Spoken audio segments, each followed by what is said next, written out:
and welcome to the Arthur Murray Lifestyle Series. I'm Victoria Regan, the Global Ambassador for Arthur Murray International. There is no question that if you own 4 studios, it's a lot of work and sacrifice. However, these franchisees have figured out how to run a successful business, family, staff, and take multiple vacations. How does that happen? Jonathan and Kelly Stangel are here to tell us how they manage. Hello, Victoria, and thank you for inviting us. We're really excited to be a part of the lifestyle series at Arthur Murray.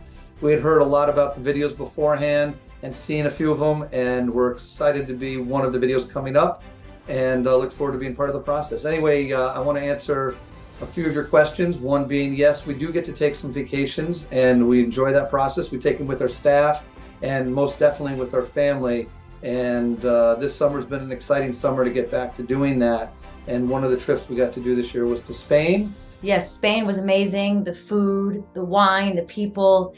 We did a little bit of flamenco dancing with the kids, and it afforded us some memories forever, due to the Arthur Murray lifestyle. So it's been wonderful. Yeah, and I think that's very true.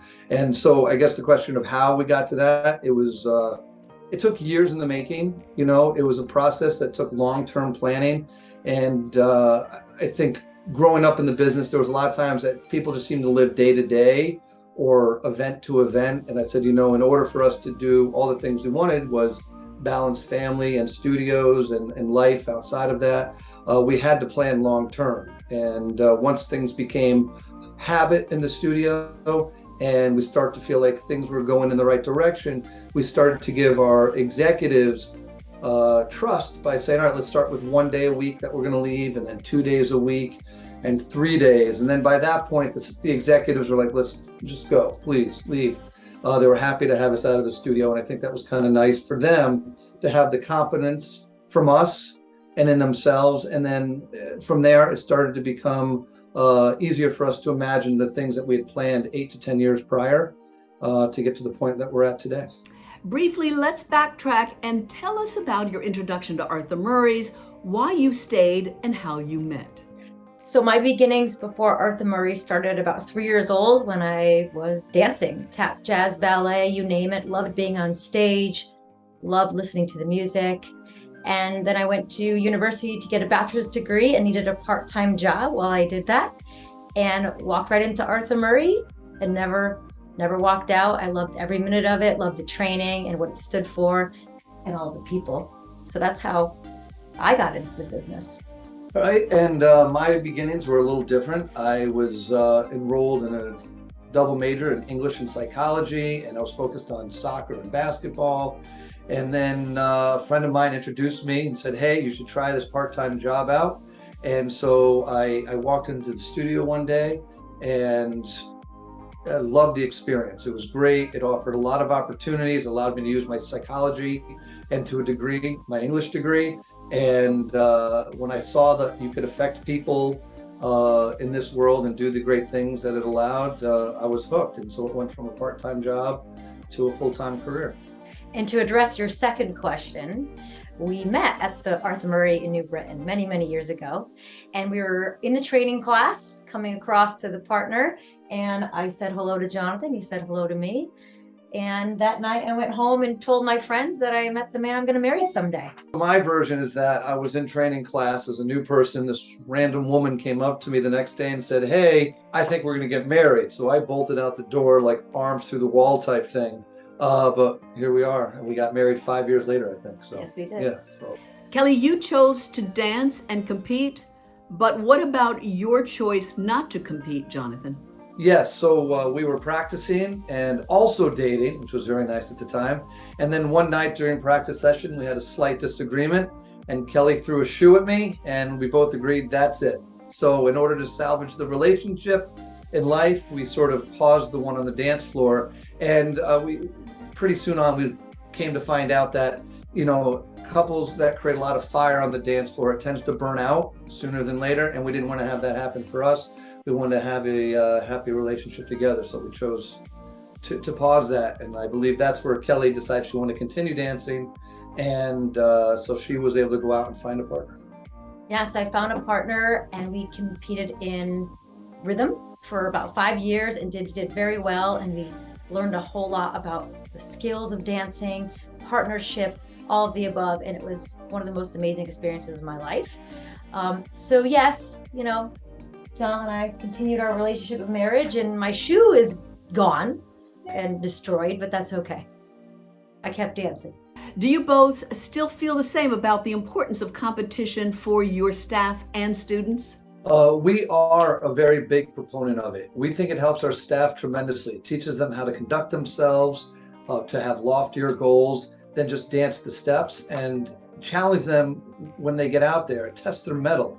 In addition, the students experience such a spectacle, the camaraderie, the opportunity to see great dancers from around the world, and to know what the Arthur Murray name means throughout the USA and other countries. And to add to that, when the students and staff come back from a dance-orama, they are so thrilled to meet all these other students and peers from all over the world, and they feel like they're just a part of something much bigger, and they're super excited about it. So how have things changed from your point of view, and what is your process for keeping staff and students long-term? So I'd say, aside from the internet, Dancing with the Stars, and social media, which obviously changed everything, the biggest proponent for us, for our staff and students, and keeping them long-term, I'd say, was to treat our staff with more respect and confidence and appreciation than what former generations did. If you just give them opportunities, like John said, and you help them with their dancing and their journey, and they know that it's important to you, then they're going to stay long-term. And the golden rule is, you're building that family environment with them. Yeah, agreed. We have a great team and support network of staff, executives, and co-franchisees. And most importantly, we, by example, are showing them the path that we take, work-wise, financially, security, and we do it as a family. What roles or responsibilities, I should say, do you each concentrate on within your studios? So with regards to the studio roles and responsibilities, I enjoy running procedures and processes, working on the front department, and dance training and how to give great lessons.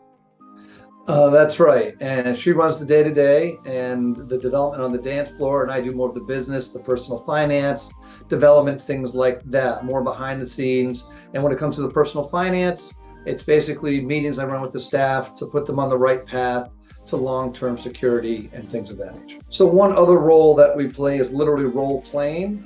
We have a date night that we go out occasionally to the studios, and we book ourselves under a pseudonym, and we take a lesson with one of our teachers, and it's a surprise, but they have to treat us like students when we arrive. Yeah, it's great. It's so much fun. You just see the look on their faces. And they'll teach us anything from like a new dance or a certain level, a certain style. We kind of just go with it. At the time of this interview, you both were preparing for your quarterlies. What activities took place that day for your teams? We run regular quarterly meetings, and during that time, we highlight some of the successes that the staff in our studios have had. We do a lunch for them, and we'll do a general meeting topic, sort of get them motivated for the next quarter and on their way. And it's been very successful and productive in bringing the team together. And I think another nice part of it is that if we have any new staff members, they get to come meet some of the other seasoned staff, and makes a nice connection for everybody. Speaking of activities, are you involved with charitable events throughout your area? One of the most memorable experiences that we've had was a community event we did for Arthur Murray's birthday, where we were able to bring together schools from Boston and New York and the Connecticut area, and we celebrated at Mohegan Sun with about 500 people. We were able to bring in Louis Van Amstel, Arthur Murray's daughter, and it just turned into what I would consider an epic event, and people still talk about it to this day. So yeah, it was a great success and a great undertaking, but a lot of fun. One of the charitable events that we do is every January, we do a 24-hour dance-a-thon where students can come in, dance the whole night away and the whole morning away, and we donate money to the Connecticut Children's Hospital, which is dear to our hearts, and we just love doing that. Yes, in addition to that, throughout the years, we've worked with Susan G. Komen, we've worked with Mothers Against Drunk Driving, we've worked with Chris Radio, which is a blind organization in the area and a great success. And then some larger charitable events that we've done is Habitat for Humanity, which is run tens of thousands every year, and then the Connecticut chapter of Donate Life, which has raised millions upon millions through this one event that we do for Dancing with the Stars. And so that's been a great success for us as well. Jonathan and Kelly, this is a classic question. Do you have plans to open more studios within Connecticut or elsewhere? Well, yes, we plan on opening more studios because I won't be giving Jonathan any more children. So I guess we'll just birth some more studios. Yes, I will be siring other studios with Kelly, just not children. Candidly, we do have staff that are near the tipping point. They're like, as Jack DeBev would say, they're like eaglets ready to be pushed out of the nest. And so fly on their own. And I think that's going to be happening in the near future. So we're excited about that. Thank you, Jonathan and Kelly. You have inspired me and potentially others to figure out how to adapt a system to take some vacations. I look forward to seeing you again. Who knows, maybe in Spain. Until then, wish you luck with the birthing of your new studios. And thank you, Victoria. And we enjoyed our time with you very much. And a big thank you to Arthur Murray International for their leadership and all the business mentoring and dancing and the lifestyle that it has given us. Yes, and thank you to you, Victoria, for helping us through the process, and to Phil and the Arthur Murray International team for putting this together, and to all of our fellow franchisees out there. We'll see you soon. Thank you for those watching and supporting this lifestyle series. I find it inspiring, and I hope you do too. See you soon.